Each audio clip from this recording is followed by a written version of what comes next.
Voici une introduction structurée pour le plan de redressement économique du Sénégal, adapté à un contexte officiel ou analytique. Introduction du plan de redressement économique du Sénégal. Face à des défis économiques accentués par les crises mondiales récentes, pandémie de Covid-19, tensions géopolitiques, inflation et des vulnérabilités structurelles internes, le Sénégal a lancé un plan de redressement économique ambitieux. Ce plan stratégique vise à rétablir les équilibres macroéconomiques, relancer la croissance inclusive et renforcer la résilience du modèle de développement sénégalais. Contexte déclencheur. Ralentissement de la croissance post-pandémie et chocs énergétiques, alimentaires. Pression sur les finances publiques, dette publique, déficit budgétaire. Besoin d'accélérer la transformation productive et l'accès à l'emploi des jeunes. Objectifs clés. Une stabilisation économique, maîtrise de l'inflation, optimisation des dépenses publiques et préservation de la souveraineté financière. 2 relances accélérées, soutien aux secteurs prioritaires, agriculture, numérique, industrie, tourisme. 3 protections sociales, renforcement des filets de sécurité pour les populations vulnérables. 4 durabilité, transition écologique et diversification des sources de croissance. Approche. Ce plan s'articule autour d'un dialogue national incluant secteur public et privé, partenaires techniques et société civile, afin d'assurer une mise en œuvre coordonnée et légitime dans le cadre du modèle de développement Sénégal émerge, PSE. Version courte, pour présentation. Comment le gouvernement compte-t-il garantir la soutenabilité de la dette dans ce contexte ?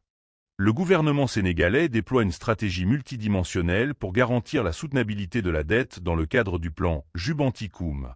Face à un héritage financier alarmant, dette publique à 80% du PIB en 2023 et déficit budgétaire moyen de 10,4% du PIB entre 2019 à 2023. Voici les mécanismes clés. 1. Mobilisation accrue des ressources internes, financement endogène. Objectif: réduire la dépendance à l'endettement extérieur en finançant 90% du plan par des fonds propres. Nouvelle fiscalité, taxe à 100% sur le tabac, imposition des secteurs numériques, mobile money, publicité digitale et instauration d'un visa électronique payant, générant 160 milliards de francs CFA supplémentaires.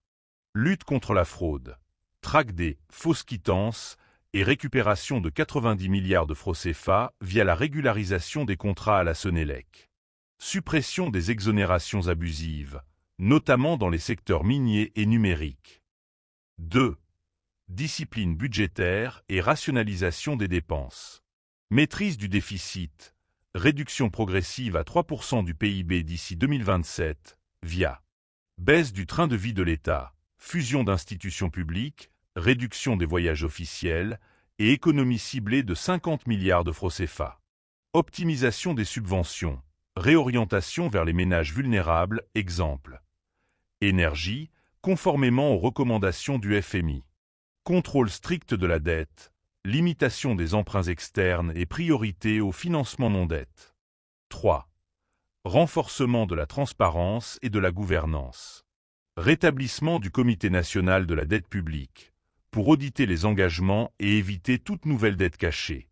Task force d'experts, placée sous l'autorité du Premier ministre pour superviser la mise en œuvre du plan et garantir l'efficacité des réformes. Audit régulier, poursuite des audits des finances publiques, comme celui de l'IGF pour 2019 à 2023, pour prévenir les dérives. 4. Exploitation stratégique des hydrocarbures. Renégociation des contrats pétroliers et gaziers pour maximiser les revenus nationaux, objectif 884 milliards de francs CFA.